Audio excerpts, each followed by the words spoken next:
rangkaian materi kajian. Kajian kita ini sangat menarik dan relate dengan studi kita, yaitu mengusung tema muda, tangguh dan bahagia. Menemukan jati diri muslim di era digital. Pasti teman-teman di sini sering kan scroll media sosial dan game berkali-kali. Nah, gimana sih caranya supaya kita tetap jadi muda muslim yang tangguh dan bahagia di tengah benturan era digital ini? Untuk menjawabnya, alhamdulillah hadir di tengah kita dari Pak Prayogi FPSI. Beliau adalah psikolog klinis dan ketua yayasan Setia. Alhamdulillah Prayogi, terima kasih banyak sudah berkenan hadir di sekolah Islamitas. Nah, baiklah teman-teman, mari kita siapkan catatan, uruskannya dan pastinya baik-baik. Pada Prayogi dan tepat, kalian silakan.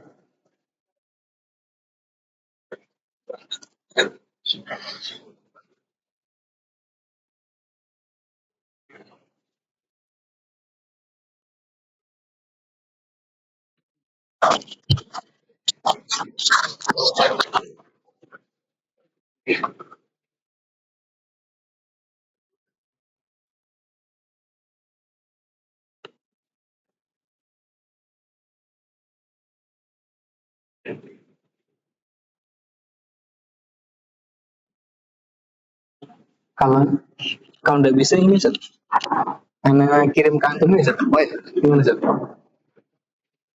PI.gmail.com. Baik, bentar Zat ya. SMPI Mumtaz.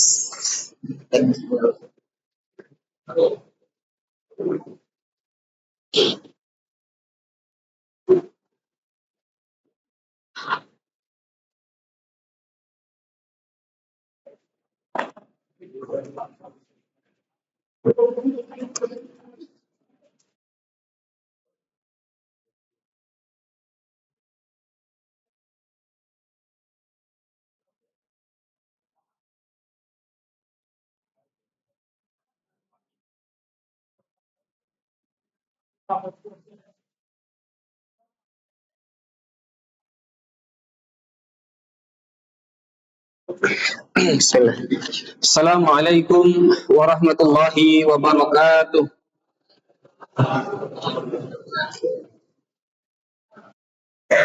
Alhamdulillah, salatu wassalam ala rasulillah. La hawla wa la quwwata illa billah.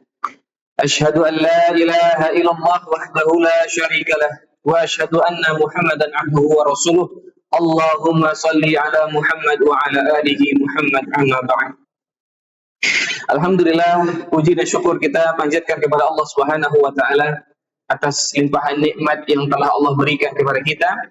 Yang mudah-mudahan kita termasuk dari hamba-hambanya yang senantiasa bersyukur, karena tidaklah kita ini beralih dari satu waktu menuju waktu yang lain, melainkan kita ini berpindah dari satu nikmat Allah menuju nikmat Allah yang lain. Sehingga sudah seharusnya kita menjadi hamba-hambanya yang bersyukur.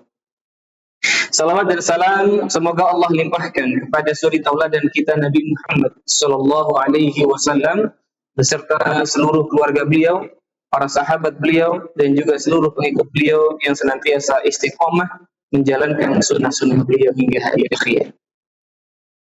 Alhamdulillah teman-teman semua, apa kabarnya hari ini? Sehat? Wah, ini Masya Allah, ini ada SMP dan SMA, betul ya? Alhamdulillah ya. Terima kasih teman-teman yang sudah hadir, sudah meluangkan waktunya untuk datang dan belajar bersama di pagi hari ini. Kita hari ini akan sama-sama sharing, kita belajar bersama tentang muda, tangguh, dan bahagia. Wah, ini muda udah, tangguh insya Allah, bahagia ini udah belum nih kira-kira. Nah itu dia tuh ya, nanti coba kita cari tahu bagaimana kita menemukan diri kita sebagai pemuda muslim di era digital. Baik, semoga Allah mudahkan. Allahumma alimna ma yanfa'una wanfa'na bima 'allamtana wazidna ilma. Teman-teman semua rahimani wa rahimakumullah. Hari ini kita akan sharing dan nanti kayak minta teman-teman untuk proaktif juga.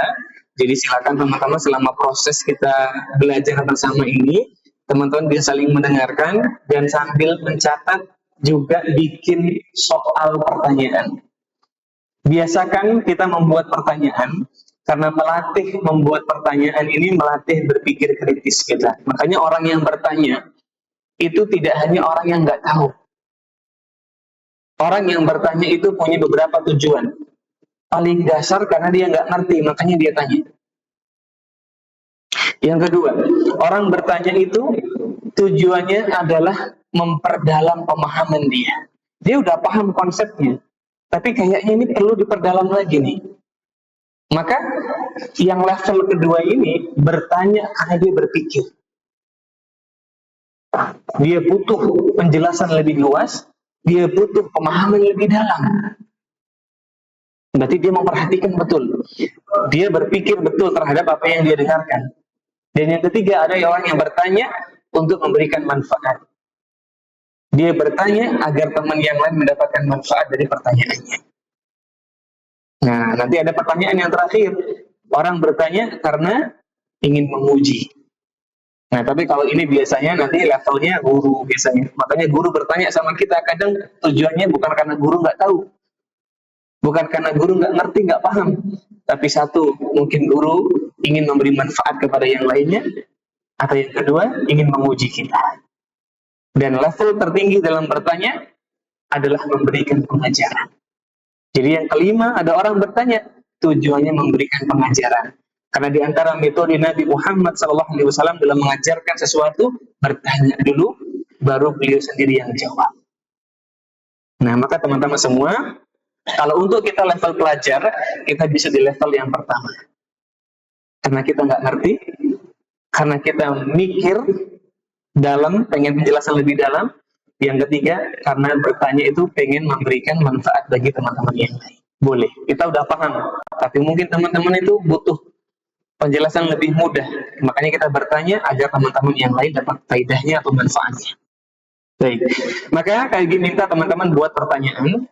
Jadi bukan berarti yang bertanya nanti nggak tahu, bukan berarti dia nggak ngerti, tapi mungkin dia pengen lebih dalam. Tapi mungkin dia pengen memberikan manfaat yang lebih besar kepada teman-temannya. Baik, teman-teman semua, mari luruskan niat kita, ikhlas karena Allah Subhanahu wa Ta'ala. Yang pertama, Kak Egy ingin sampaikan, Kak Egy bahagia sekali bisa hadir di tengah-tengah pemuda-pemuda yang hebat, pemuda-pemuda yang keren ini ya, yang insya Allah besok mungkin ada yang menggantikan Ustadz Eka sebagai kepala sekolah. Mungkin besok beberapa tahun kemudian ada yang menggantikan para gimana sih? Bisa. Nggak bisa di sana. Iya. Nggak bisa. Tuhan nggak bisa.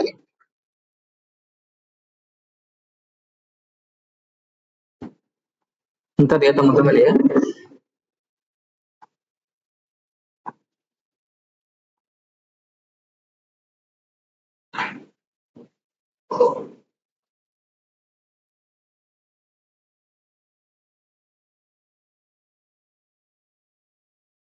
Agak susah kontrol ternyata ini di sini. Kalau nggak pakai ini nggak apa-apa teman-teman ya. Soalnya agak susah ini kalau di sini. Tadi kalau sama Ustadz bisa enak. Kalau dulu nggak bisa teman-teman ya. Baik. Kita lanjutkan. Teman-teman menyimak nggak apa-apa ya. Nanti kayak bagikan PowerPoint-nya. Kalau memang pengen PowerPoint-nya. Baik, kita lanjutkan. Teman-teman semua, bisa jadi besok 5 tahun ke depan, 10 tahun ke depan, 20 tahun ke depan, ada yang menggantikan asatidzah kita di Al-Haya ini ya. Jadi pengajar agama, jadi ustaz, jadi ulama. Ada yang mungkin nanti ke depannya jadi Panglima TNI, ya kan? Ada jadi Kapolri. Ada yang mungkin nanti jadi staf khusus presiden. Ada yang jadi menteri, ya. Macam-macam. Ada yang jadi arsitek, ada yang jadi kepala direktur Pertamina, ada yang jadi kepala direktur migas dan yang lainnya. Kita nggak pernah tahu. Maka teman-teman semua, di masa muda ini tugas kita adalah bersungguh-sungguh. Karena teman-teman itu adalah pengganti. Pengganti siapa? Pengganti yang udah tua-tua itu. Kayu Yogi nanti akan tua. Susah ngomongnya, susah geraknya, sakit-sakitan. Yang ganti ya teman-teman. Coba bayangkan kalau generasi mudanya cuma asik-asikan podcast di sofa yang panjang gitu kan, habis itu ngemis online gitu. Bayangkan siapa yang menggantikan ustadz kita yang di sini, siapa yang akan menggantikan direktur Pertamina, siapa yang akan menggantikan pemimpin-pemimpin kita, siapa? Kalau sehari-hari cuman, ayo guys ya, gimana teman-teman ya, cuma ngomong-ngomong gitu, terima kasih orang baik ya, 200 ribunya, terima kasih 5 juta. Ya, bikin acara-acara ngobrol-ngobrol toksik, ngomong-ngomong binatang, ngomong-ngomong kasar, yang nonton 100 ribu live-nya. Tahu kan maksud tadi kan? Tahu ya kan? Coba teman-teman ada yang pernah lihat live-nya? Pernah? Poinnya apa? Live selama 20 jam, 30 jam apa poinnya? Poinnya apa? Poinnya orang nganggur, pengangguran, gak jelas ngomongnya apa, dapat duit. Itu poinnya. Itu yang memotivasi pemuda-pemuda hari ini. Udah ngapain belajar repot-repot? Ngapain kuliah susah-susah? Ngapain belajar bahasa Arab? Ngapain belajar bahasa Inggris? Ngapain? Orang nggak berpendidikan aja, duduk beler-beleran di sofa, ngomongnya toksik kasar, banyak duitnya. Itu kan yang poinnya. Apalagi poinnya? Solid temennya kak, solid apanya kayak gitu? Lebih solid sahabat-sahabat antum di sini hari ini. Ngingetin salat, ngajakin main bola. Mereka juga main bola sih sebenarnya ya. Tapi kan buat cuan main bolanya itu. Apanya solid? Katanya kenapa nonton itu? Solid soalnya. Lebih solid antum. Sholat berjamaah. Safnya lurus, rapat, rapi. Itu solid. Masya Allah. Ini pemuda hati-hati. Hari ini banyak influencer-influencer yang seolah-olah sukses hidupnya. Yang seolah-olah bergelimang harta, terkenal. Yang seolah-olah banyak popularitasnya. Tapi sebenarnya dia bukan apa-apa. Jangan tertipu teman-teman. Karena kayak gue sering nanya ke pemuda-pemuda, besok kalau besar mau jadi apa? Influencer. Besok kalau besar mau jadi apa? Itu seperti yang live-live itu. Kalau besar mau jadi apa? Itu podcaster. Kalau besar mau jadi apa? YouTube gaming gitu kan. Biar kayak Abang Windah gitu ya, gitu ya. Nah, iya banyak duitnya ya kan. Jangankan Windah, Pastol aja banyak duitnya gitu kan. Maki-maki doang gitu kan kerjaannya. Nih. Baik, teman-teman semua. Nah, ini hari ini kita akan lihat bagaimana dinamika sosial media digital bekerja terhadap kita hari ini.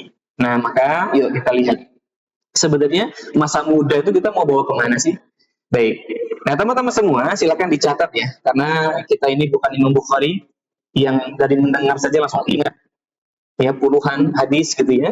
Tidak, kita bukan beliau. Maka qayyidul ilma bil kitab. Ini adabnya seorang penuntut ilmu, biasakan mencatat. Meskipun kita ingatannya bagus, meskipun kita pemahamannya bagus, tapi seorang penuntut ilmu itu harusnya tawaduk dan menghormati ilmu, punya adab terhadap ilmu. Di antara adabnya adalah mencatatnya. Teman-teman semua, di zaman ini kita hidup di lautan teknologi, lautan digital. Bahkan penelitian yang dilakukan oleh WHO, UNICEF tahun 2025, 1 dari 7 pemuda itu di usia 10 sampai 19 tahun mengalami gangguan mental. Jadi bayangkan, kalau 7 orang ada 1 yang punya masalah mental. Kalau di kelas kita ada 14 orang, ada 2 yang punya masalah mental. Di kelas kita ada 21, ada 3 yang punya masalah mental. Ini kalau menurut data penelitian. Jadi secara global, setiap 7 pemuda ada 1 yang punya masalah mental. Entah dia stres, entah dia depresi. Ini datanya seperti itu, 2025. Di Indonesia, pada tahun 2025, akhir tahun 2025, terdapat 280 juta pengguna sosial media. Terdapat 180 juta identitas penggunanya itu adalah pemuda. Masya Allah, pemuda lebih banyak ini yang pakai sosial media. Seusia teman-teman ini, 12 tahun ke atas. Dan bahkan bukan hanya 12 tahun ke atas, bocil aja 6 tahun punya sosmed gitu kan. Makanya hati-hati kalau main mabar gitu kan. Jangan percaya sama tim-tim gacha gitu ya. Gacha timnya bapuk gitu ternyata ya. Bocil soalnya gitu ya. Disuruh kertas malah farming gitu kan. Disuruh farming malah keras dia gitu kan. Itu dia tuh. Foto profilnya boleh bapak-bapak gitu, tapi ternyata masih kelas 1 SD gitu. Banyak kayak gitu sekarang. Ya. Udah bapuk, toksik lagi bocilnya gitu kan. Double K gitu ya. Maka teman-teman semua, hati-hati. 180 juta pengguna sosial media di Indonesia hari ini adalah pemuda. Bayangkan. Ya, banyak sekali ditanya ya. Berarti 100 juta sisanya baru orang-orang seperti kayak dewasa-dewasa ini ya. Tapi 180 lebih dari setengahnya itu adalah pemuda. Dan dari data ini ditemukan juga 180 juta ini banyak yang minim literasi digital dalam penggunaannya. Contoh, minim literasi itu apa gimana? Gimana? Bagus, literasi digital nggak suka membaca boleh ya. Literasi itu membaca. Tapi literasi yang lain, literasi digital maksudnya apa? Apa makna literasi? Pemahaman. Berarti kalau minim literasi digital, berarti minim pemahaman digital. Apa contohnya? Netizen yang minim literasi digital. Apa contohnya? Apa? Percaya sama hoax gitu ya. Ngikutin hoax terus gitu ya. Katanya MPG itu nggak enak, padahal kan enak ya kan? Nah, gitu kan? Katanya pemerintah kita ini pro Israel, padahal enggak gitu kan? Nah, ini hati-hati jangan hoax itu ya. Ya katanya apa namanya? Apalagi hoax yang terjadi hari ini? Apa? Apa?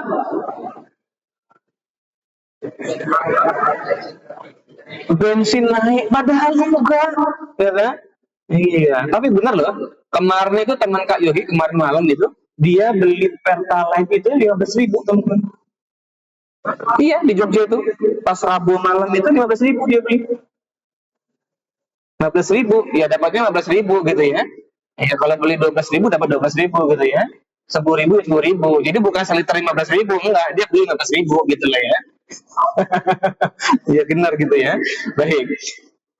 Oh bisa nih teman-teman ya, Masya Allah ya, Alhamdulillah.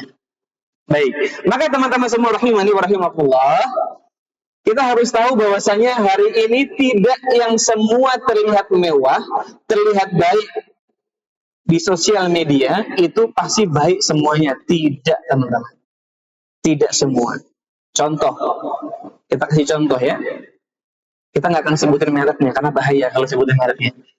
Live streamer yang tadi kali disebutkan di awal itu, ya, kalau yang viral kan maraton, kalau kayak gitu maraton gitu ya, ya benernya nih. Live streamer itu coba lihat, followernya banyak nggak? Banyak aja apa banyak banget? Banyak banget. Pertanyaan berikutnya, apakah semua yang disampaikan dia baik? Kalau mau dibikin persentase, lebih banyak baiknya apa buruknya? Ya. Apakah yang banyak itu selalu baik? Tidak. Apakah yang terkenal itu selalu baik? Tidak. Nggak semua yang popularitasnya besar itu baik, nggak semua yang viral itu baik, nggak semua yang kaya itu baik, nggak semua yang good looking itu baik. Ayo kalau yang good looking aja nggak baik, apalagi yang nggak good looking. Bukan gitu konsepnya ya. Jadi teman-teman, konsepnya adalah standar kebaikan itu bukan ganteng atau tidak ganteng, bukan kaya atau miskin, ya. Standar kebaikan itu bukan dia itu yang pendiam atau dia yang terkenal, bukan. Standar kebaikan itu nanti kita lihat ya. Ada standar-standar kebaikan bagi pemuda. Baik. Maka teman-teman semua rahimani wa rahimakumullah, Dari data tadi, ini menunjukkan bahwa sebagai pemuda yang hari ini menggunakan gadget, kita harus cerdas, kita harus hati-hati, karena banyak kebaikan dari sosial media, tapi banyak juga risikonya. Ingat ya, jadi sesuatu itu, ya, pekerjaan yang banyak uangnya, itu biasanya banyak risikonya juga. Amanah, jadi pimpinan sama jadi pengikut. Pimpinan kayaknya keren, tapi banyak risikonya juga, banyak tanggung jawabnya sebagai pimpinan. Maka teman-teman semua, bukan berarti kita nggak boleh jadi pimpinan, bukan berarti kita nggak boleh jadi orang kaya, boleh. Yang nggak boleh adalah kita menjadi orang yang tidak bertanggung jawab. Maka teman-teman semua, rahimani wa rahimakumullah, itu pembahasan yang pertama tentang data dan fakta hari ini. Maka di fase pemuda, ini fase pemuda, yaitu fase di mana kita sedang mencari jati diri kita. Pemuda itu banyak mengalami kebingungan, pemuda itu banyak mengalami kesulitan. Maka teman-teman semua, ini slide yang kedua saja. Oh maaf, itu slide yang ketiga. Slide keempat. Yang keempat, Afwan ya. Baik, yang keempat. Transisi masa muda. Teman-teman semua yang mudah-mudahan dirahmati Allah Subhanahu wa taala, masa remaja adalah fase di mana kita itu harus memenuhi yang namanya identitas. Harus memenuhi yang namanya identitas. Remaja kalau tidak punya identitas, dia akan cenderung menjadi remaja yang confusion.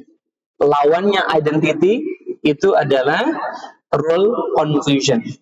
Kita akan kebingungan, kita akan ragu-ragu, kita akan mudah cemas, mudah khawatir. Itu yang terjadi pada kita jika hari ini kita nggak menemukan identitas kita. Inilah yang jadi alasan kenapa hari ini banyak pemuda yang gampang ikut-ikutan. Jadi kalau kayak gini ditanya, kayak gini, sebenarnya pemuda itu apa sih? Maka pemuda itu masa transisi. Teman-teman udah dewasa, tapi teman-teman masih butuh belajar. Kenapa masih butuh belajar untuk menjadi orang dewasa? Karena teman-teman baru aja nih pindah. Kalau teman-temannya dari Lampung, terus pindah ke Jakarta, teman-teman nggak mungkin langsung bisa adaptasi. Butuh penyesuaian diri di tempat tinggal yang baru, memahami lingkungannya, memahami orang-orangnya, makanan di sana apa aja, harganya berapa aja. Kan harus ngerti. Baru tuh sebulan di Jakarta, kita paham betul. Udah bisa adaptasi, udah bisa jadi kayak orang Jakarta. Gaya hidupnya. Menyesuaikan dirinya maksudnya. Udah tahu nih, oh biar hemat makanannya di warungnya Pak Eko.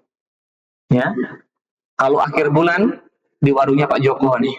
Awal bulan banyak duit nih, enak nih. Kalau makan di warungnya Pak Budi misalnya. Itu udah hafal kita, masalah makan.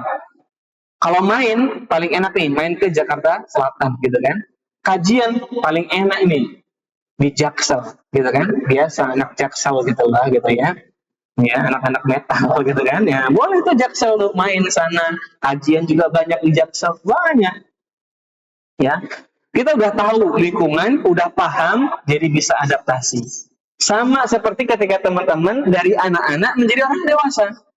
Belum sepenuhnya kita bisa jadi orang dewasa meskipun usianya udah dewasa. Dalil itu udah sampai. Kita sudah murahik, sudah akilun, sudah berakal gitu nih. Orang-orang berakal. Maka teman-teman, kita ini udah dewasa. Kalian sudah balik, bukan anak-anak lagi. Dan orang dewasa butuh belajar. Sehingga di fase ini remaja itu butuh menentukan 4 hal. Dicatat 4 hal ini. Karena nggak semua yang ada di slide, apa yang kayak rangkum, nggak semuanya ada di slide. Yang pertama, 4 hal itu adalah 1, identitas dirinya. Mencari identitas. Jadi cara adaptasi pertama kita nyari siapa sih saya? Ya, mau kemana nih arah hidup saya? Ya, ini pencarian identitas. Yang kedua, membentuk nilai hidup, value. Remaja kalau nggak punya value, yang ada harga dirinya rendah.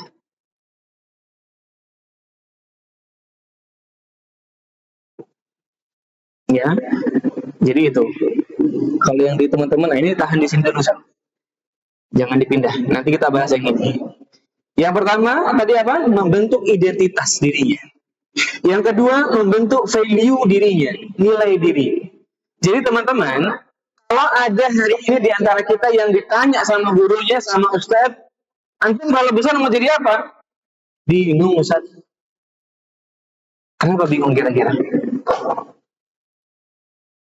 Kenapa? Coba jawab. Oh, Ustaz, saya itu bingung, ditanya ya tambah bingung gitu kan gitu. Nah, kenapa kira-kira? Kenapa ada orang ditanya cita-citanya, dia nggak tahu, bingung. Orang bingung itu kemungkinan pertama saking banyaknya pilihan di kepalanya, bingung. Kemungkinan kedua nggak ada pilihan gitu, makanya bingung. Kita tipe yang mana? Yang terlalu banyak atau nggak ada? Kalau yang terlalu banyak mending, yang bermasalah kalau nggak ada. Maka teman-teman semua, kebingungan terhadap masa depan ini adalah tanda kita nggak punya identitas, nggak punya value, nggak punya nilai. Jadi kalau ditanya secara psikologis dijelaskan, orang yang dia itu tidak punya cita-cita atau masih bingung sama cita-citanya, jawaban pertamanya value-nya bermasalah, nilai dirinya. Ayo, value itu apa sih? Yang lebih sederhana deh. Value itu nilai hidup kita. Contoh value. Mau dimanapun saya nanti, saya harus jadi orang yang sholatnya tepat waktu. Value. Mau dimanapun saya berada, saya adalah orang yang jujur. Mau saya nanti kerjanya di pemerintahan, mau saya buka usaha sendirian, mau saya nanti ngikut orang, saya akan tetap jadi orang yang jujur. Itu value. Mau dimanapun, kapanpun, saya tetap mau jadi orang yang rajin olahraga. Value. Pertanyaannya adalah, di masa muda, value apa yang sudah tegak dalam diri kita? Apakah value kejujuran? Value keimanan? Value apa? Tugas teman-teman sekarang nulis di bukunya, value yang sudah teman-teman punya. Karena value ini menentukan seberapa besar nilai yang teman-teman miliki. Semakin besar value-nya, semakin mahal teman-teman. Semakin kecil sedikit value-nya, semakin murah. Dan orang yang murah ini adalah orang yang harga dirinya rendah. Sehingga dia rela berbohong. Dia rela mencuri. Dia rela ujiannya nyontek, berbuat curang. Dia rela lisannya kotor, ngomong kasar. Jir, gitu kan? Itu orang gak punya value. Itu orang yang rendahan. Coba teman-teman kalau kenal keluarga bangsawan, kerajaan Arab Saudi, mana berani lisannya ngomong kotor. Value-nya tinggi. Saya keluarga raja. Nggak mungkin saya berbuat sehina itu. Gitu mereka. Maka bagi pemuda yang nggak punya value, wajar dia sehari-hari nentang orang, nentang aturan, berkata-kata toksik, kasar, berbuat curang, mencuri. Ya, itu kan nggak punya value. Tapi kalau punya value, no. Dia punya harga diri, malu. Jadi ujung-ujungnya orang yang punya harga diri itu rasa malunya tinggi. Al-haya'u su'batun minal iman. Malu bagian daripada iman. Makanya kalau teman-teman pengen jadi pemuda yang terarah, value-nya dulu ada. Value memahami diri kita. Jadi value membentuk identitas. Identitas nanti membentuk motivasi. Saya mau jadi TNI, saya mau jadi dokter, saya mau jadi pengusaha, saya mau jadi ustadz, saya mau jadi ahli IT. Itu membentuk itu. Kalau sudah membentuk tujuan, maka teman-teman akan membentuk perilakunya. Nggak mungkin orang yang mau jadi TNI hari ini malah dia, maaf ya, makannya kebanyakan, nggak mau olahraga, tidur-tiduran terus. Nggak mungkin. Kalau mau jadi TNI mulai hari ini udah latihan push up, latihan jogging, minimal jalan, jaga pola makannya. Makanya motivasi membentuk perilaku. Nah ini dia teman-teman ya. Yang ketiga, yang dibutuhkan untuk adaptasi itu adalah penguatan emosi. Bagaimana kita memahami dan mengendalikan emosinya. Nggak boleh mudah-mudahan marah. Teman-teman ngikutin nggak? Lagi viral ini di sosial media, Duta Ngopo Indonesia. Ngikutin nggak? Nggak ada yang ngikutin. Jadi beberapa waktu yang lalu, 3 hari yang lalu, di Yogyakarta itu ada orang yang naik motor lawan arus. Ditegur lah, walaupun negurnya agak kasar, agak keras. Yang lawan arus tuh nggak terima tuh dia, muter balik nih.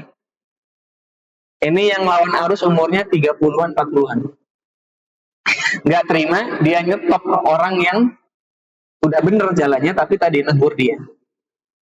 Terus ditanya, kamu ngapain kok di situ? Nggak apa-apa. Kan tadi situ negur saya. Gitu.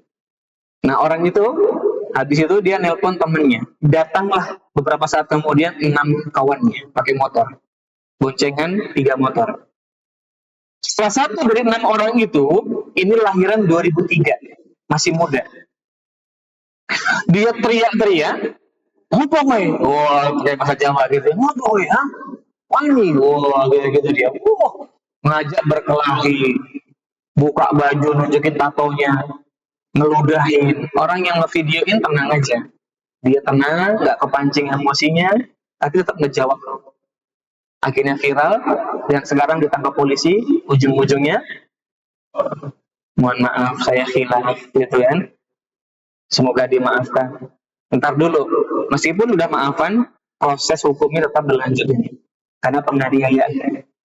Nah ini contoh teman-teman, ketika di masa muda kita nggak bisa ngendaliin emosinya, nggak ada jaminan di masa tua, dewasa, kita bisa ngendaliin emosi kita. Lihat orang yang nggak bisa ngendaliin emosinya kayak tadi, udah jelas dia salah, udah jelas dia melanggar aturan, kenapa dia sewot ditegur orang? Kenapa dia malah pengennya nunjukin kalau dia itu hebat, nunjukin dia overpower? Emangnya ini lagi anime genre isekai, overpower gitu kan? Kan bukan. Ini realitas kehidupan nyata, teman-teman. Dia nantang, saya nggak takut sama polisi. Wow, saya nggak takut di penjara, udah sering saya di penjara. Ujung-ujungnya apa? Ternyata dia nggak pernah di penjara, nggak pernah berurusan sama polisi. Kenapa kemarin ngomong kayak gitu? Kemarin ngomong kayak gitu khilaf. Coba maluin, bikin malu diri sendiri kan? Malu-maluin kan? Iya. Ini contoh, emosi itu nggak akan bikin kita jadi mulia. Maka kalau manusia nggak bisa ngendaliin emosinya, bagaimana mungkin dia bisa lebih mulia daripada hewan-hewan itu? Hewan tuh nggak diberikan akal untuk ngendaliin emosi. Makanya ada hewan itu makan anaknya sendiri. Walaupun sebagian besar dia rawat anaknya. Ada hewan yang makan anaknya sendiri. Ada yang hewan itu dia nggak peduli sama pasangannya. Keluarganya nggak ada. Habis kawin tinggal keluarganya. Ada yang hewan kerjaannya berantem aja. Terus kalau manusia nggak bisa ngendaliin emosinya, apa bedanya sama hewan dia?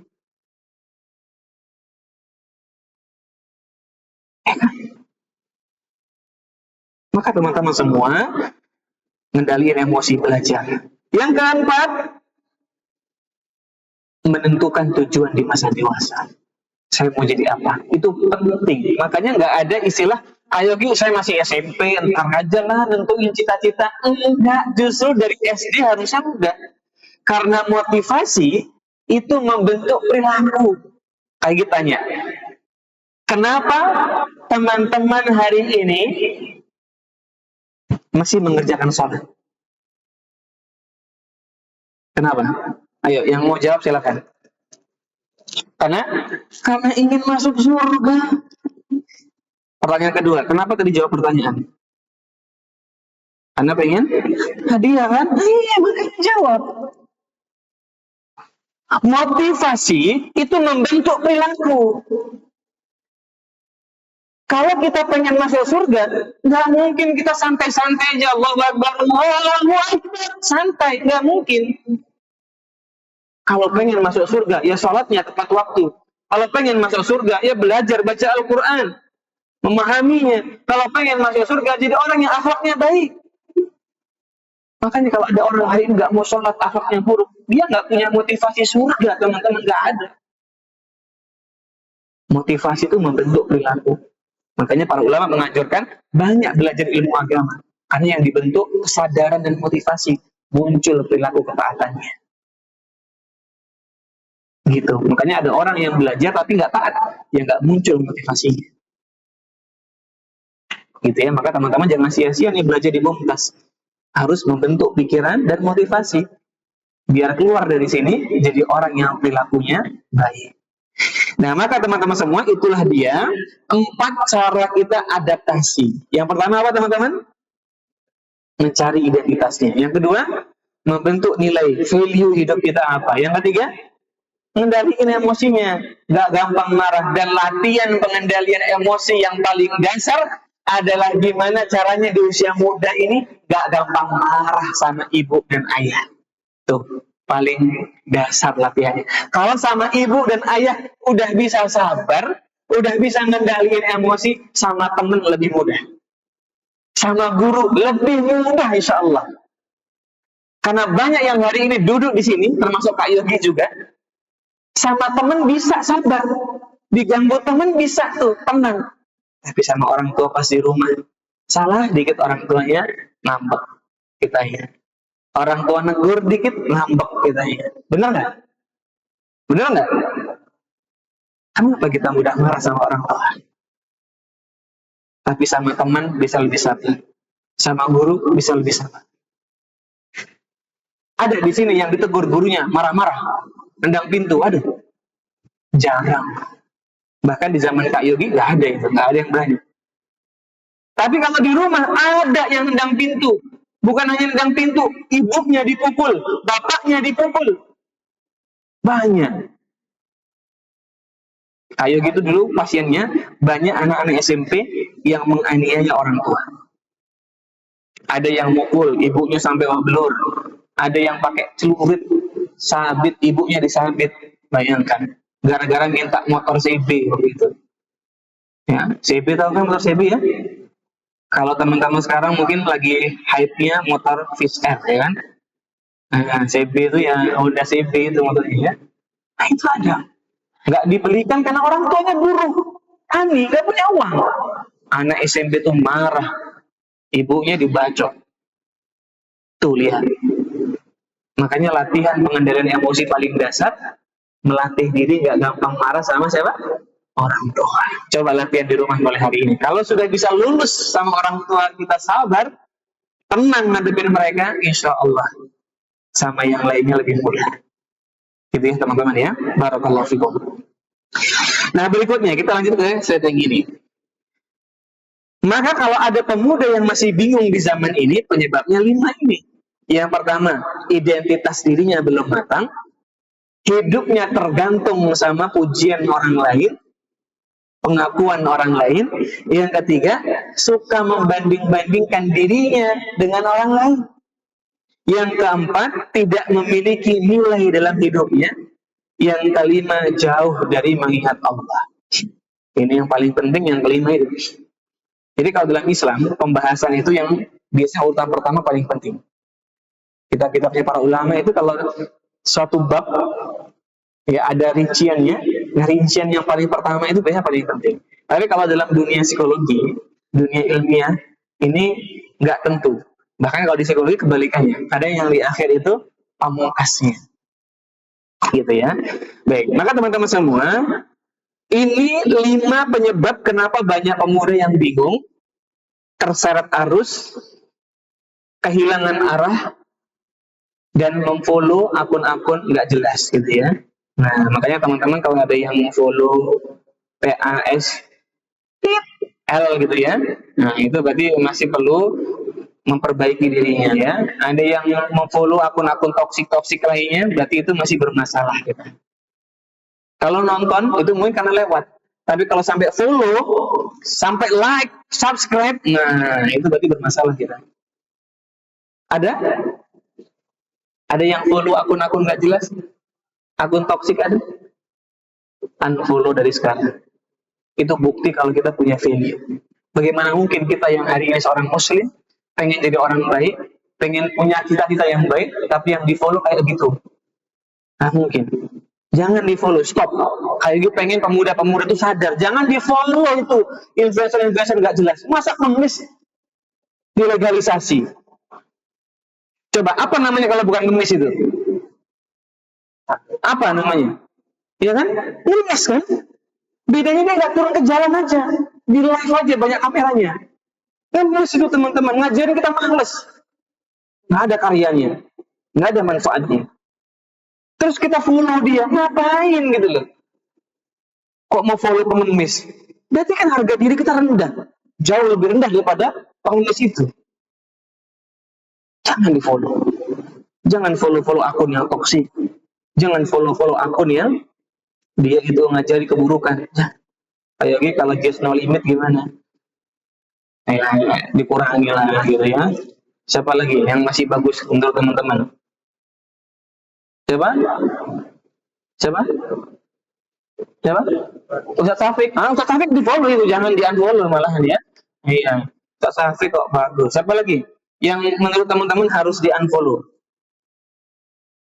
Hah? Willy Salim, ya boleh ya. Iya boleh ya. Apalagi? Siapa? Apa? Wilmy ya boleh. Apalagi? Apa?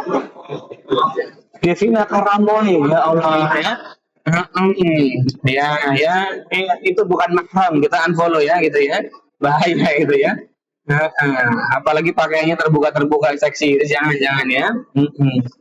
Ya, jadi stop follow yang itu memang meskipun fake akun ya, kita punya fake akun, punya akun asli, punya fake, jangan di follow juga pakai fake akunnya gitu loh. Apa tujuan kita follow begituan? Ya, baik. Baik ya, itu dia standar hidup sosial kita hari ini di sosial media. Maka teman-teman semua, berikutnya Ustaz, pemuda itu punya kekuatan yang penting, ada kekuatan yang semu. Kekuatan yang semu, yang kelihatannya kuat, tapi sebenarnya rapuh, teman-teman.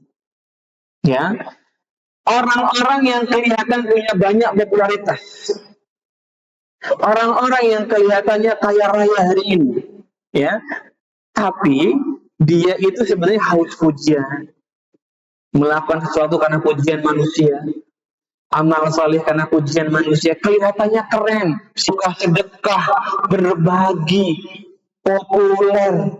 Tapi kalau ternyata dia itu haus validasi, dalam Islam ada istilahnya haus validasi ini.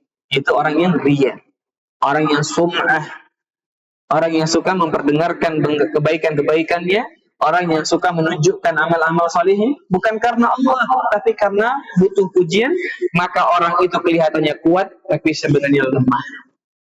Sehingga pemuda hari ini tujuannya bukan dipuji banyak orang. Tujuannya bukan cari popularitas biar kita dilihat banyak orang. Ya, tujuannya bukan itu. Tujuannya kalau melihat masa depan, wah kerjaannya banyak duitnya. Bukan. Serius deh. Kalau teman-teman milih kerjaan karena banyak duitnya, teman-teman ya, yang namanya rezeki itu dari takar. Sekarang teman-teman mau jadi masuk di STAN. Lulus nanti masuk Kementerian Keuangan. Kalau emang rezekinya segitu, nggak akan bertambah. Gajinya boleh besar 25 juta. Tapi kita sakit-sakitan. Biaya rumah sakit habis uangnya. Punya anak, punya istri, anaknya sakit-sakitan. Habis uangnya. Jadi saving money-nya sama saja. Kalau rezekinya 500 ribu, per bulan. Meskipun di atas kertas gaji kita 25 juta. Bukan itu. Jadi pemuda sekarang itu tujuannya bukan kaya. Kaya itu boleh, tapi bukan itu tujuannya. Ya, tujuannya sekarang itu gimana? Nih, kekuatan yang sesungguhnya seorang pemuda itu adalah di mana dia punya kekuatan keimanan, dia punya nilai dalam hidupnya, makna hidup yang kuat, dia menjadi orang yang takwa. Tugas kita di masa muda itu jadi orang yang takwa, teman-teman. Bukan jadi orang kaya, bukan jadi orang yang populer, bukan jadi orang yang selalu dinilai baik, selalu diterima orang, tidak. Tugas kita itu di masa muda, SMP, SMA itu jadi orang yang bertakwa. Jadi kalau ada yang bilang tugas kita itu adalah menjadi orang-orang yang berhasil di usia muda, itu kurang tepat. Karena indikator berhasilnya apa? Kalau indikator berhasilnya juara 1 di kelas, berarti dari 30 anak cuma ada 1 orang baik, orang berhasil. Bukan itu. Tujuannya kaya. Gimana mau kaya kita masih belajar? Apalagi yang tujuannya cuma mitik doang gitu kan? Ya Allah ya, tujuannya cuma pengen mitik doang gitu kan? Pengen jadi top global doang gitu, top global kecamatan gitu pun gitu ya. Ya Allah, rendah banget tuh. Ya. Maka tujuan kita di usia muda itu gimana caranya bisa nggak jadi orang bertakwa? Orang bertakwa itu apa? Dia menjalankan perintah Allah, menjauhi larangan Allah. Itu yang paling penting. Kalau udah berhasil, itu keberhasilan kita di usia muda. Karena orang kaya apa nanti kita ini ada masanya menjadi dewasa. Tapi di usia muda ini adalah yang harus diperjuangkan nilai hidupnya. Menjadi orang yang bertakwa. Itu PR-nya. Makanya nggak usah mikir, saya kok nggak populer. Nggak apa-apa, nggak populer. Saya kok nggak punya banyak follower, nggak apa-apa. Saya nggak disukai banyak guru, nggak apa-apa. Yang penting dia orang bertakwa. Saya kok nggak punya banyak teman, ya temanku cuma 2, 3, nggak apa-apa. Yang penting itu orang bertakwa. Kalau di usia muda, serius deh. Ini kayaknya sudah kaji secara Islam dan psikologis. Jadi kebutuhan kita itu di usia muda nggak banyak. Melatih menjadi orang yang bisa menahan diri dari larangan Allah, dan melatih menjadi orang yang segera menunaikan perintah Allah. Susah. Maka coba ya teman-teman ya. Sehingga teman-teman semua di mata Allah itu, kalau kita mengacu pada Quran surat Al-Hujurat ayat 13 yang sering kita dengar itu ya, bahwa Allah itu menciptakan kita. Ini kita langsung baca tafsirnya para ulama ya. Allah menciptakan kita itu teman-teman, itu laki-laki perempuan. Allah ciptakan kita itu bersuku-suku, berbangsa-bangsa. Ya teman-teman ya. Dan ini bukan menjadi tolak ukur kemuliaannya manusia. Laki-laki lebih mulia daripada perempuan, tidak. Perempuan lebih mulia daripada laki-laki, tidak. Suku Jawa lebih mulia daripada suku Papua, tidak. Suku Lampung lebih mulia dari suku Bali, tidak. Bukan. Tapi di sini yang menjadi penilaian utama adalah inna akramakum indallah atqakum. Tolak ukurnya di sini adalah yaitu orang yang paling mulia di sisi Allah adalah orang yang paling bertakwa. Maka nggak ada lagi tujuan hidup di masa muda selain belajar bertakwa. Nggak ada. Teman-teman nggak harus punya follower 2.000, 10.000, 100.000, nggak harus. Teman-teman harus jago main Mobile Legends, enggak. Teman-teman harus jago sepak bola, enggak. Teman-teman harus jago bulu tangkis, enggak. Teman-teman harus kelihatan keren dan ganteng, enggak. Di usia ini tugasnya mudah. Menjadi orang yang paling mulia di sisi Allah. Orang yang bertakwa. Maka inilah kekuatan yang sesungguhnya teman-teman semua. Sehingga teman-teman semua rahimani wa rahimakumullah, di sini kita belajar bahwa orang yang paling kuat imannya, orang yang paling bertakwa adalah standar keberhasilan kita. Standar keberhasilan kita. Maka banyak remaja di luar sana, next ke sana. Banyak remaja yang di luar sana merasa insecure, merasa tidak bahagia, merasa dirinya itu nggak jelas, ikut-ikutan sana sini, jawabannya gampang, nggak punya value, dan dia nggak belajar bagaimana menjadi orang yang paling baik. Kenapa remaja itu merasa insecure? Karena selama ini pengen haus pujian, haus apresiasi, pengen kelihatan keren, apalagi di hadapan para ciwi-ciwi, gitu kan? Yang apa adanya bagus, dibagus-bagusin, ya. Yang bacaan Qur'annya bagus, dibagus-bagusin, bukan karena Allah, karena ada nih, ya, ciwi-ciwi yang dengar kita. Allahu Akbar, Allah.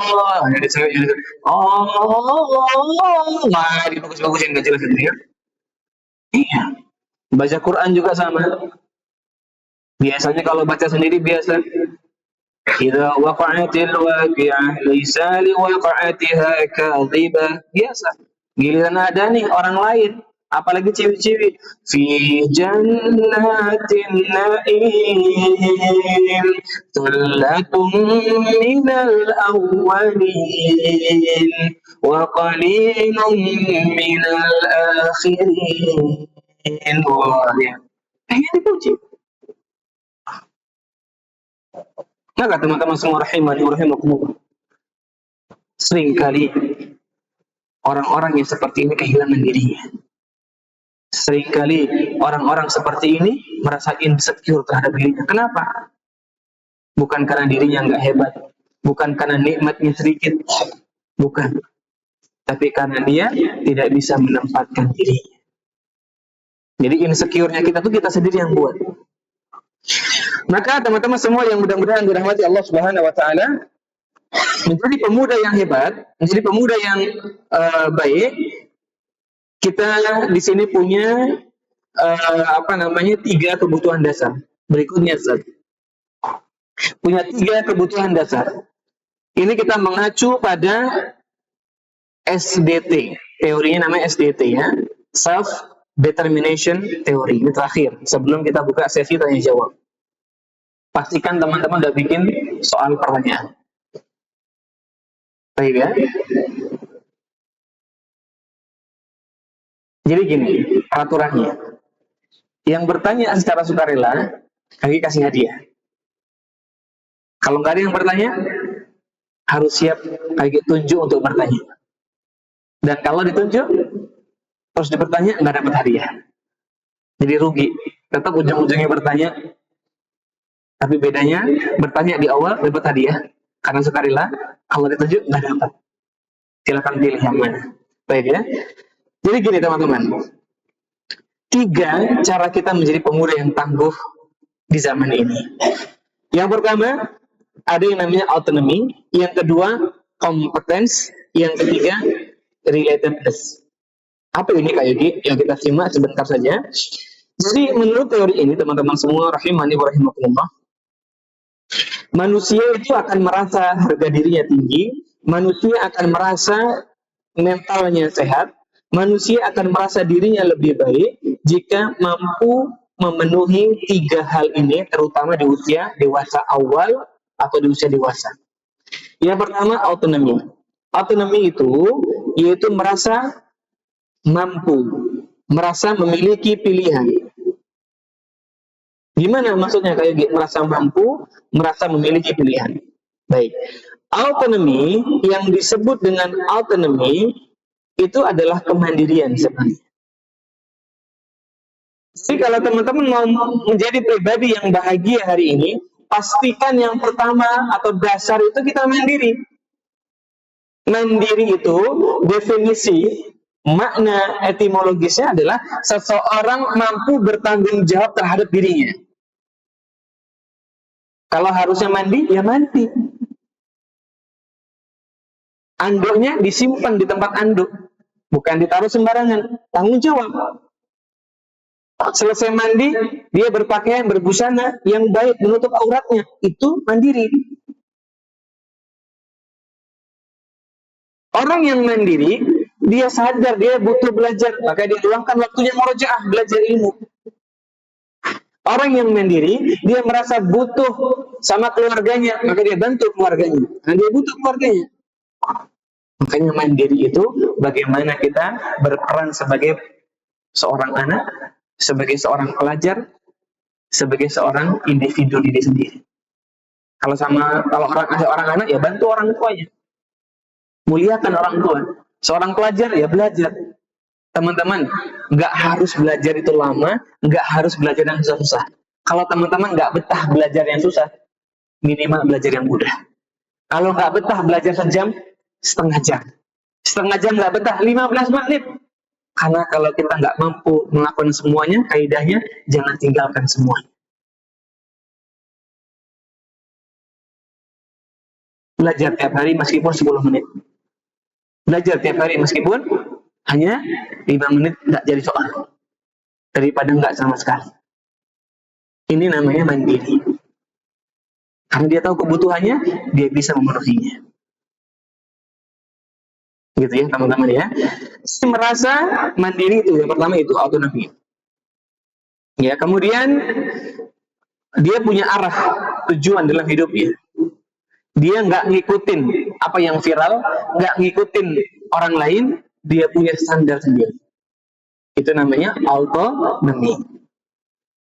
Yang kedua, kompetens. Remaja butuh yang namanya kompetens, teman-teman. Karena kalau kita nggak kompetens, berarti kita nggak bisa apa-apa. Maka kompetens ini berkaitan dengan kemampuan dan seberapa kita berdaya memberikan manfaat untuk diri kita dan lingkungan kita. Itu namanya kompetens. Makanya bantu orang tua itu kompetens. Belajar kompetens. Murojaah kompetens. Setiap kebaikan yang kita lakukan akan membuat kita merasa kompeten. Itulah alasan secara psikologis kenapa kalau habis sholat rasanya bahagia, karena merasa kompeten. Itulah kenapa habis baca Quran, selain memang Allah yang memberikannya demikian, namanya ibadah tuh cinta, mahabbah ya dasar-dasarnya. Mahabbah ya asasul ibadah. Jadi ibadah itu pasti bahagia, harusnya senang dan kebaikan. Tapi makna penjelasan psikologisnya, karena diantara yang bikin kita senang ibadah itu karena kompeten. Coba teman-teman habis jogging, rasanya gimana? Capek. Selain itu, puas nggak sama diri sendiri? Puas banget. Jangan kayak itu, kayak ini jarang jogging, tapi seringnya jalan kaki. Targetnya paling nggak 2 kilo sampai 3 kilo. Itu kalau habis jalan kaki doang, itu happy-nya luar biasa ya Allah. Pertama, karena merasa kompeten. Yang kedua, karena hormon endorfinnya muncul di otak kita. Happy. Habis main bola, seru. Meskipun kalah, kadang kita bahagia. Kecuali emang kita orangnya, ya tadi ya, pengennya menang terus, nggak mau kalah, ya berantem main bolanya. Ini beda cerita. Makanya main bola tuh fun. Ngapain sih kita marah-marah main bola? Mau nyari apa main bola? Di level SMP, SMA, Mumtaz mau dapat apa main bola itu gitu loh. Kita bukan timnas gitu loh. Ngapain sampai marah-marahan, sliding, tackle keras, ngapain? Santai aja main bolanya, fun football namanya. Ngapain sampai berantem? Tujuan main bola kan bikin happy. Ngapain berantem ujung-ujungnya? Kecuali kita Cristiano Ronaldo gitu ya. Iya, karena kerja. Tanggung jawab dari situ. Makanya berjuang untuk mati-matian. Kita ngapain fun kok? Ngapain harus berantem main bolanya? Kecuali emang ada orang yang rese emang ya. Mainnya rese gitu ya, kita keluarin aja, harusnya kompak semuanya. Baik. Kompetensi yang terakhir, relatedness, yaitu merasa terhubung. Jadi teman-teman satu sama lain terhubung. Kita yang punya sahabat, punya teman, hubungannya baik sama teman, hubungannya baik sama orang tua, sama guru, itu namanya relatedness.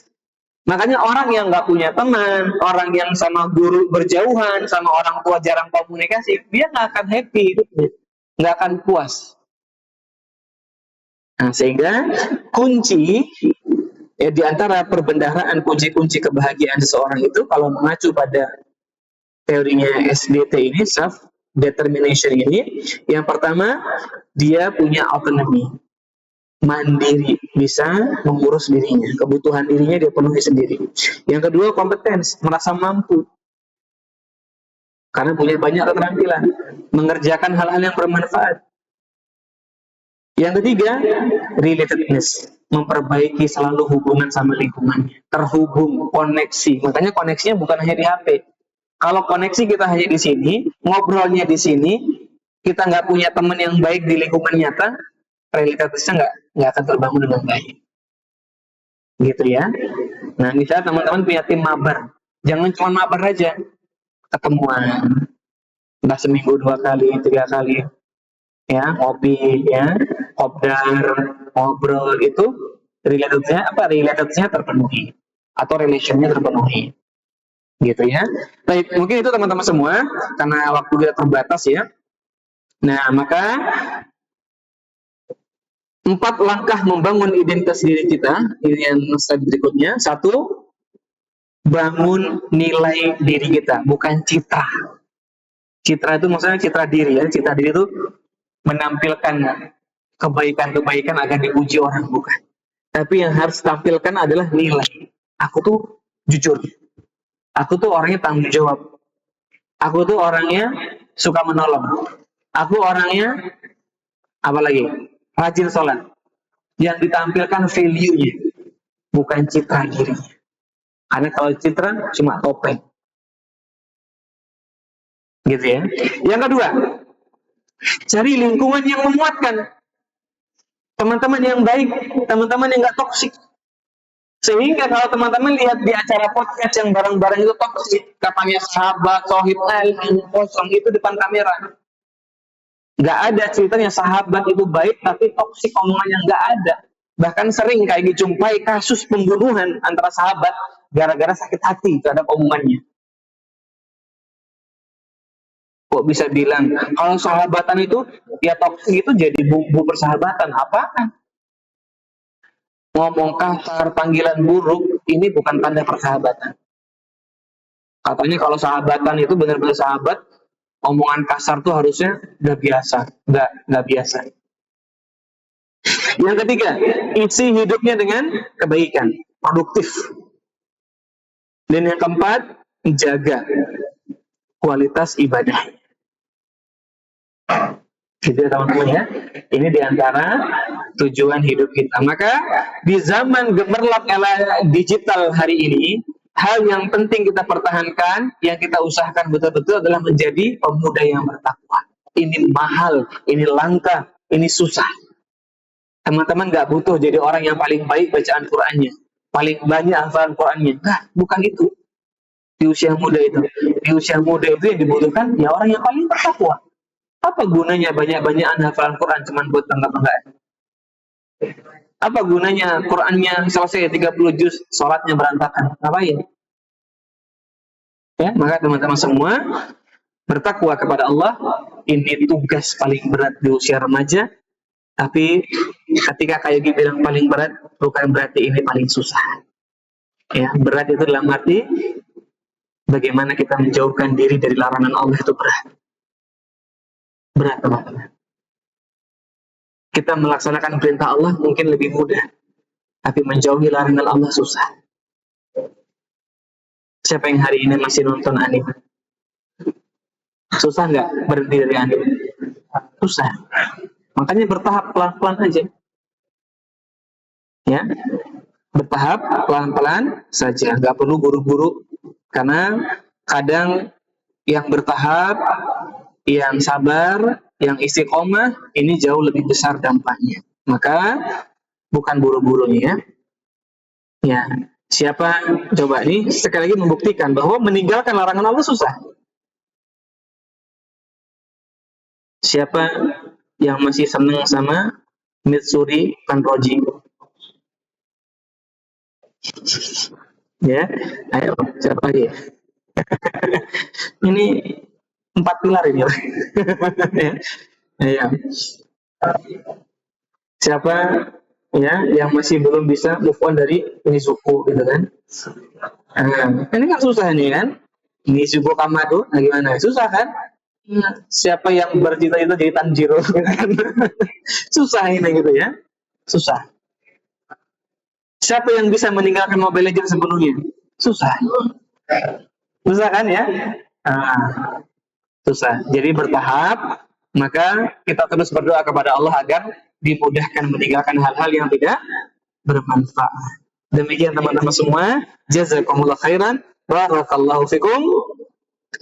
Eh, nanti setelah pertanyaan kita tutup ya. Ini belum kita tutup, jadi kita buka sesi tanya jawab. Silakan. Antum bertanya. Tadi yang katanya? Enggak, yang lain dulu boleh. Siapa?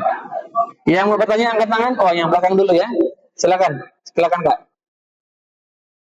Ini ada hadiah spesial juga nih, banyak ini ya. Antum. Iya, syukran. Silakan. Bagaimana cara agar kita berkarya kepada motivasi agar melakukan kegiatan Oke. Antum mau ini apa mau parfum? Hah? Minum apa parfum? Ini antum spesial karena awal-awal bertanya kita kasih pilihan. Mau parfum atau minum? Minum. Mau pilih yang mana? Boleh. Ya, siapa namanya tuh? Muhammad Azamawar. Kelas berapa? Kelas 11. Masya Allah. Barakallah fiik. Ya, Kak Azam. Kak Azam tanya, gimana sih biar kita nggak tergantung sama motivasi gitu loh?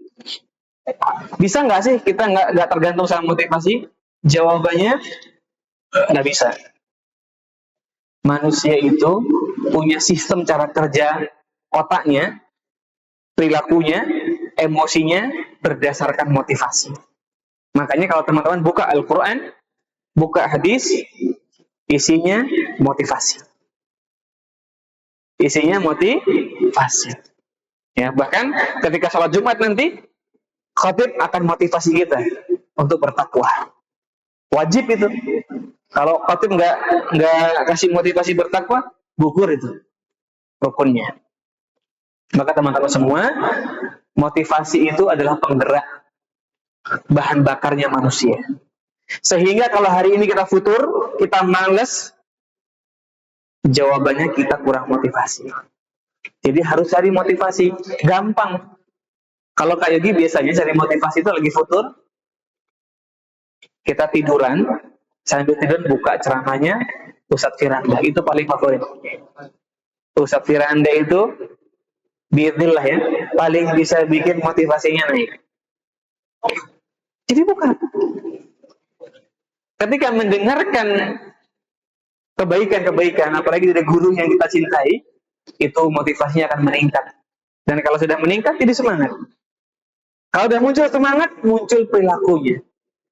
Semua yang manusia lakukan hari ini ada motifnya. Makanya kalau teman-teman pernah lihat serial killer, pembunuh berantai, itu masih ada motivasinya. Polisi masih ngungkap motifnya.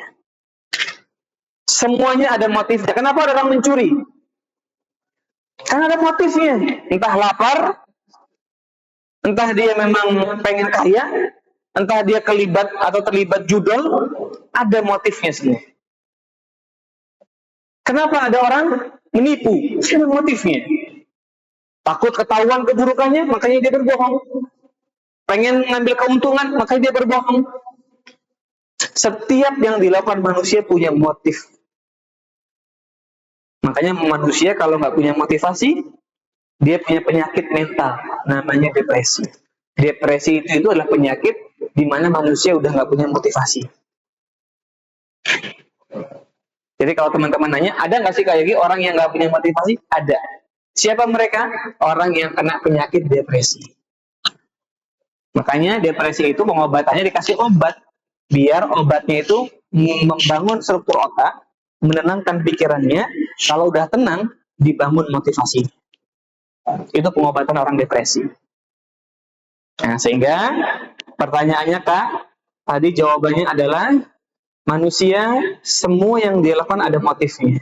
Dan motivasi itu tanda manusia sehat. Sehingga kita ini paling butuh dengan motivasi. Makanya jangan segan untuk duduk di majelis ilmu, nambah motivasi. Jangan segan kita minta nasihat orang-orang yang berilmu, guru-guru kita, nambah motivasi. Ngobrol sama temen, nambah motivasi. Ya, ngelihat eksplor dunia, eksplor lingkungan, nambah motivasi. Lihat itu jual ayam geprek di Jawa itu laku keras ya. Lampung belum ada nih misalnya. Saya buka ayam geprek Lampung, hasilnya gitu. Motivasi.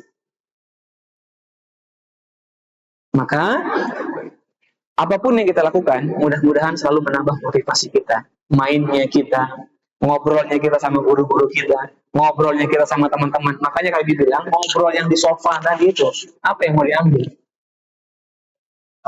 Ada, ya kan? Kenapa 100.000 orang ikut live-nya? Yang bisa jawab kayak kasih hadiah. Kenapa kok ada yang ikut live-nya? Kenapa? Padahal nggak ada manfaatnya. Pengen coba. Lebih banyak orang-orang itu hari ini bingung sama dirinya, gabut, data harus ngapain, akhirnya nonton orang. Dan dia yang ditonton kayak gitu lagi.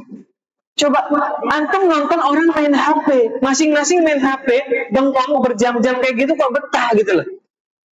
Apalagi kalau yang nonton nggak lebih kabut lagi gitu loh dia tuh. Kan gitu hidupnya. Hidupnya nggak ada harganya ini. Ya Allah, Allah musta'an. Jauhi ini kayak gini-gini teman-teman muda ya. Unfollow kayak gitu-gituan. Unsubscribe semuanya. Ya, diskualifikasi daripada kehidupan kita. Bagus. Jadi jawabannya kenapa ada yang nonton ribuan orang, ratusan ribu orang? Jawabannya secara psikologis. Karena banyak masyarakat Indonesia itu mengalami kesepian. Capek dengan pekerjaannya, capek dengan kehidupannya, lelah, bosan. Makanya konten yang disukai orang Indonesia itu konten-konten yang nggak disuruh mikir. Konten-konten yang kemudian menambah wawasan tuh nggak mau karena capek otaknya udah nggak terbiasa. Apalagi yang orang-orang branded itu kita nggak mau. Akhirnya nonton yang ringan-ringan, saking ringannya orang main HP aja ditonton gitu loh.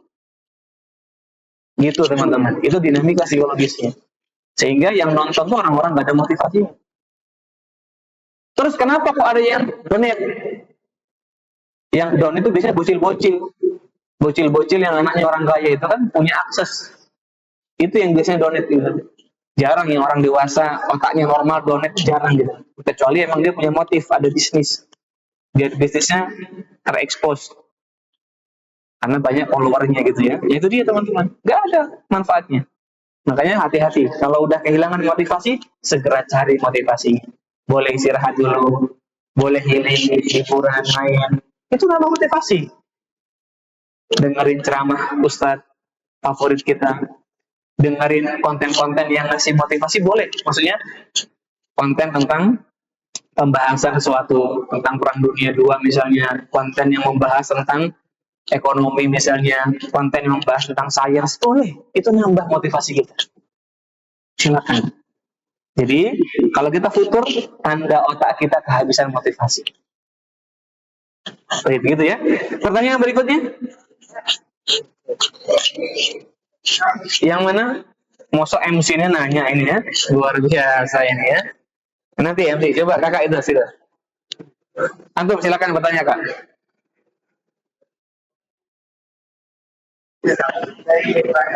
Coba kalau bertanya biasakan nama, kelasnya kelas berapa? Masya Allah, barakallahu fiik. Iya.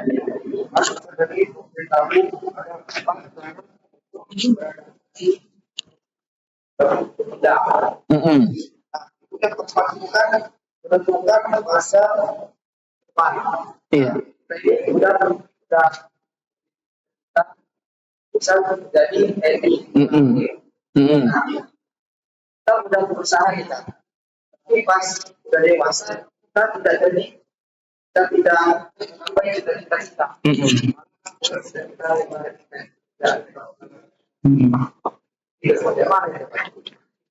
Mau rasa apa ini? Atau mau ambil sendiri sini? Siapa? Zakir. Iya. Zakir nggak pakai naik ya, baik. Silakan Zakir ambil. Barakallahu fiik. Kak, kita ini tadi di antara tanda pemuda-pemuda yang bahagia itu punya cita-cita. Makanya yang belum punya cita-cita, PR antum tuh bikin cita-citanya. Sebelum bikin cita-cita, bikin value dulu. Kalau udah punya value, udah punya nilai, mudah menentukan cita-citanya. Baik, banyak pemuda yang bingung aku mau jadi apa. Jawabannya gampang, karena dia nggak punya value. Kalau punya value, mudah, insya Allah. Tadi Zakir nanya, kalau kita punya cita-cita, qadarullah, kita nggak sampai kepada cita-cita itu, gimana Kak Yogi? Kalau udah besar, jawabannya manusia itu dia mungkin punya pandangan yang baik untuk dirinya, tapi tidak selalu pandangan yang baik menurut dirinya baik menurut Allah. Dan bisa jadi yang menurut manusia itu buruk sangat baik menurut Allah. Tugas kita itu adalah mengikuti alurnya. Sama kayak teman-teman pakai Google Maps. Di suatu area yang baru, kita nggak tahu mana jalan yang baik, mana jalan yang buruk. Google Maps itu lebih dulu tahu jalurnya. Tugas kita itu menjadi seorang muslim yang taat itu seperti itu. Kita berusaha mengikuti alurnya, polanya. Tapi bukan berarti kita itu nggak berhak menentukan, punya pilihan, boleh. Nah, jadi banyak manusia di dunia ini punya cita-cita, punya pandangan kebaikan untuk dirinya, tapi menurut Allah nggak baik. Ada orang yang pengen jadi TNI, nggak lolos 3 kali tes. Akhirnya jadi dokter. Nggak jadi soal. Karena mungkin dengan jadi dokter, di situ keberkahannya. Allah tahu ketika jadi TNI, dia nggak mampu dengan pendidikannya yang keras. Mungkin hari ini kelihatan dia mampu, tapi Allah yang paling tahu tentang dia. Dan ketika jadi TNI mungkin Allah nggak pengen, misalnya ada satu oknum-oknum yang buruk nanti mempengaruhi dia, sehingga dia jadi buruk, oknum ya, sehingga Allah jauhkan dia dari lingkungan yang buruk. Begitupun sebaliknya, ada yang pengen jadi dokter malah jadi TNI. Mungkin Allah pengen menjaga dia dari lingkungan yang buruk di situ, Allah tempatkan di sini yang cocok buat dia. Maka kita ketika menentukan karir kita, tujuan kita harus menentukan opsi. Pilihan 1, pilihan 2, pilihan 3. Makanya pemuda yang bagus itu punya rencana cadangan. Karena rencana cadangan itu adalah secondary navigation. Kita jadi punya arah tujuan berikutnya ketika arah yang pertama belum berhasil. Teman-teman kuliah di UIN, nggak semuanya yang duduk di sini bakal diterima. Nggak semua. Itu fakta. Nggak semuanya. Tapi mungkin nggak harus UIN. Bisa di Ummul Qura. Bisa mungkin di King Saud. Ya, mungkin juga nanti di UI di Indonesia. Mungkin di ITB. Punya planning. Mungkin nanti di STDI kalau pengen satu syariah. STDI Imam Syafi'i keren banget itu, Masya Allah. Mungkin nanti di Libya. Banyak pilihannya. Dan semua yang sudah Allah tetapkan, itu sudah Allah pertimbangkan. Makanya teman-teman gak usah khawatir. Setiap apa yang menimpa kita, itu sudah terjadi sesuai dengan kehendak Allah Subhanahu wa Ta'ala. Maka yang muda-muda ini jangan punya satu saja cita-citanya, harus punya paling tidak 3. Karena kita nggak tahu nih mana yang paling baik menurut Allah. Makanya jangan egois. Manusia kadang egois, pengennya maunya dia aja. Ya, padahal Allah yang paling tahu. Jadi yang harus dilakukan adalah meningkatkan fleksibilitas dan yang kedua meningkatkan rencana cadangannya. Fleksibel dan punya rencana cadangan. Itu dia ya, barakallahu fikum. Ini sudah jam 11, Ustaz. Kita lanjut atau cukup? Cukup ya, Ustaz ya? Ya, Masya Allah ya. Jadi karena waktunya sudah habis, ini sudah ada beberapa jemaah yang hendak menunaikan salat Jumat, teman-teman semua. Ya, kapan-kapan atau nanti hadiah yang tersisa ini bisa dibagikan oleh para guru kita, para asatidz kita, sehingga teman-teman tetap dapat hadiahnya ya. Baik, sebelum kami ditutup, teman-teman semua, jangan khawatir tentang masa depan kita. Karena Allah sudah mengaturnya, Allah sudah merencanakannya. Yang khawatir itu, kalau hari ini kita nggak tahu atau kehilangan diri kita. Itu yang masalah. Teman-teman nggak tahu masa depannya bakal seperti apa, nggak jadi soal. Tapi kehilangan diri kita hari ini, itu masalah yang besar. Maka rencanakan diri kita hari ini. perkara di masa depan tercapai atau tidak, bisa atau tidak, itu urusan di masa depan. Yang penting hari ini tidak kehilangan arah, nggak kehilangan diri kita. Itu poin pentingnya. Sehingga teman-teman semua rahimani wa rahimakumullah, menjadi muda bukan sekedar tentang usia, tetapi tentang hati yang belajar menjaga makna. Di tengah dunia yang ramai bersuara, ada jiwa yang diam-diam mencari cahaya. Gitu ya. Tidak semua yang tampak indah membawa bahagia. Tak semua yang viral menuntun jiwa. Kadang yang gemerlap hanya singgah di mata, namun yang menenangkan adalah iman dalam dada. Masya Allah ya. Wahai pemuda, jika langkahmu pernah lelah, itu bukan tanda dirimu kalah. Boleh jadi Allah sedang mengajarimu tabah, agar jiwamu tumbuh lebih tangguh dan lebih cerah. Jika dunia membuatmu sibuk membandingkan, kembalilah kepada Rabb yang menumbuhkan ketenangan.